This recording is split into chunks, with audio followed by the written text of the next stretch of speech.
The first thing we're going to do is look at our color wheel. We start off, you guys got your primary colors, your red, your yellow, and your blue. You also have a black and you have a white. So we can mix all these colors to get any color that we want at all. You guys probably know red and yellow will make your orange, red and blue will make your purple, and blue and yellow will make your green. We can put whites in these and make pinks and different types of colors. We can also put blacks in these to make them a little bit darker. If you put black in them, be very careful. You only need a little bit of black in there. Okay, you ready to go? You got all your paint out and your brush and a glass of water? Here we go. Now take that matcha green and the sponge brush and paint the background area. It's okay if you paint over those leaves. You'll be able to see them through the matcha green. If for some reason you can't see them through there after you do a second coat, here's the trick. Take your canvas, hold it up to a window. Make sure that paint is nice and dry, and then take that permanent marker, and you'll be able to see, as long as there's enough light coming through that window, you'll be able to see those lines underneath that paint, and you can draw them back on.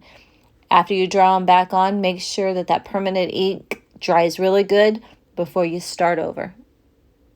Now maybe you don't want to bother buying a frame for this canvas, so I would suggest paint the sides of your canvas. You can paint them just a solid color, or you can paint them the color that is next to them on the front of the canvas. You saw me a little bit ago, I was painting the sides there. When I get to the pink, I'll put a little pink on the side, and so forth.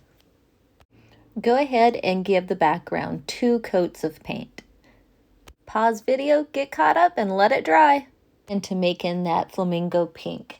You've got dragon fruit, and that's the color that you're going to use. Go ahead and use that sponge brush if you think you can.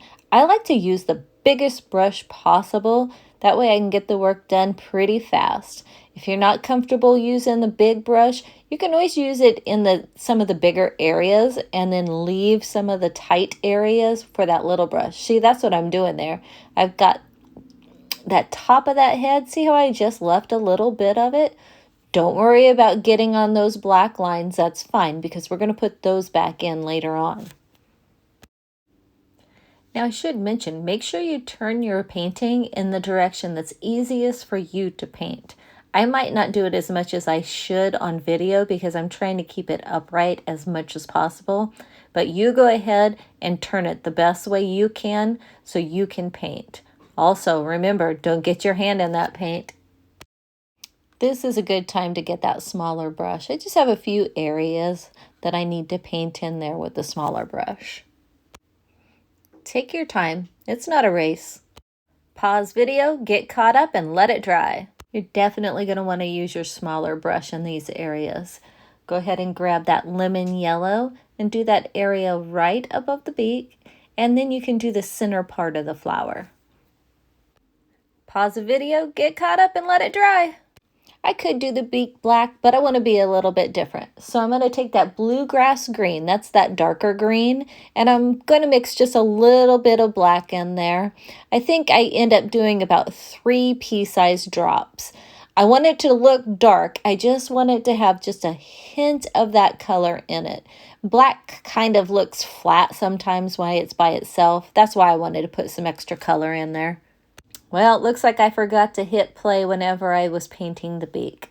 But go ahead and get that all painted. Go ahead and paint over that black line. We'll draw that back in with the black permanent marker when everything is all done.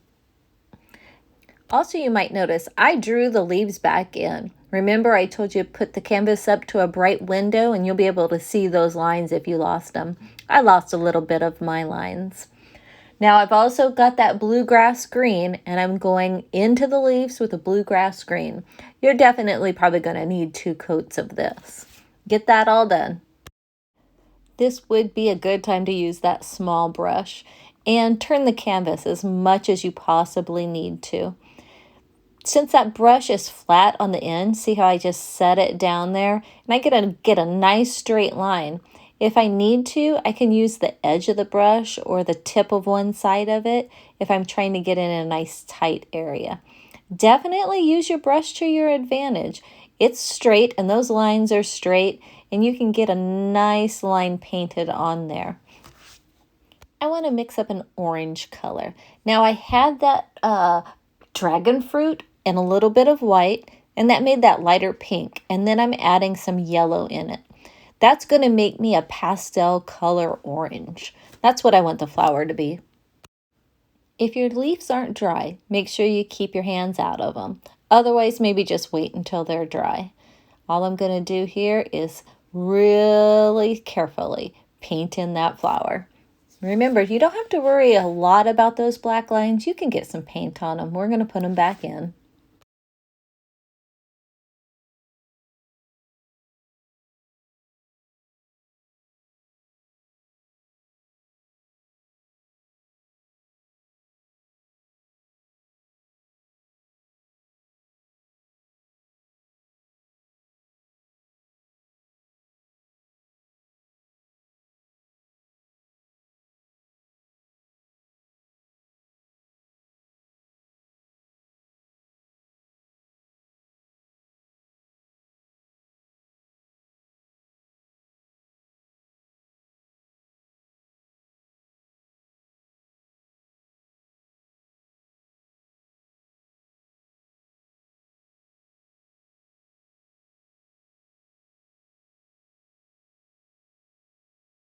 Grab that permanent marker. I'm in super speed mode. I suggest you go a little bit slower than this. One thing about drawing lines, have your eye be where you want your line to end, not where you're drawing. I know that's a little tricky, but go ahead and try it. We've got some white paint, and I got that smaller brush again. I'm using the edge of it, and I'm just doing some highlights. Watch me paint the highlights, and you can put them where I put them. Make sure you're not pushing hard with your brush. You're going to get a thick line if you push hard. If you make a mistake, let it dry. You can take a baby wipe and wipe it off the best you can. You might need to put some of that pink paint over it again, or the color that's under it. See how I've got my pinky there?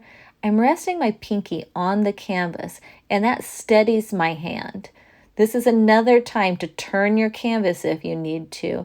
That way you can make your lines go in the direction that you want them. Sometimes curves are easier for your hand if the canvas is in the right direction, so your hand can move smoothly.